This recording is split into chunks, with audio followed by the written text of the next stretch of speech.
La vallée de l'Erve en Mayenne, un site exceptionnel chargé d'histoire où les premiers Mayennais ont vécu il y a 20 000 ans et que l'on peut visiter aujourd'hui dans les grottes de Rochefort et de Margaux.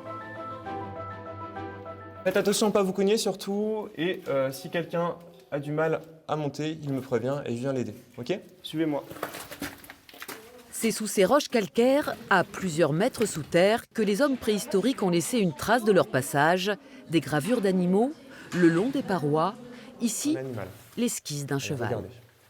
Si on continue en suivant la ligne de la paroi et le relief, on a le dos qui suit comme ça, vous voyez? Juste là. Ensuite, on a la tête du cheval qui fait un triangle, juste ici. La patte avant, et ronde avec le ventre, qui vient toucher la patte arrière, comme ça. Ok? C'est difficile à voir quand même. Oui, on voit pas trop bien quand même. Hein. Vous auriez deviné? Vous avez pas... Non, pas du tout. Non, pas du tout. Des rennes, des rhinocéros laineux, des mammouths, près de 200 gravures comptabilisées dans la grotte de Margaux. C'est une grotte qui est assez unique, notamment parce qu'on retrouve des gravures ici, ce qui n'est pas commun. Et notamment aussi parce qu'on retrouve énormément de gravures d'oiseaux préhistoriques ici, ce qui est en fait unique en Europe. Bon, voilà pour les grottes. Un peu plus loin, la grotte Rochefort, l'une des plus anciennes de la vallée de l'Erve. Il va falloir remonter à 345 millions d'années avant nous. À cette époque-là, il y avait de l'eau de mer absolument partout.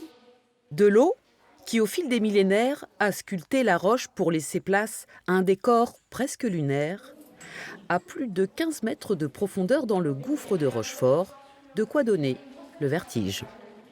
Le moment où on descend l'échelle et qu'on est vraiment collé au dos, à la paroi, ça fait un truc quand même.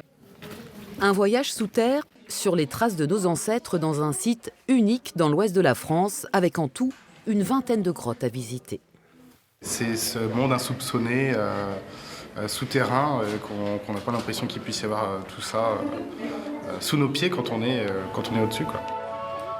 Et quand on refait surface, la vallée a encore bien des choses à révéler, des falaises à escalader, des chemins de randonnée à parcourir au fil de l'eau et qui attirent chaque année près de 50 000 visiteurs.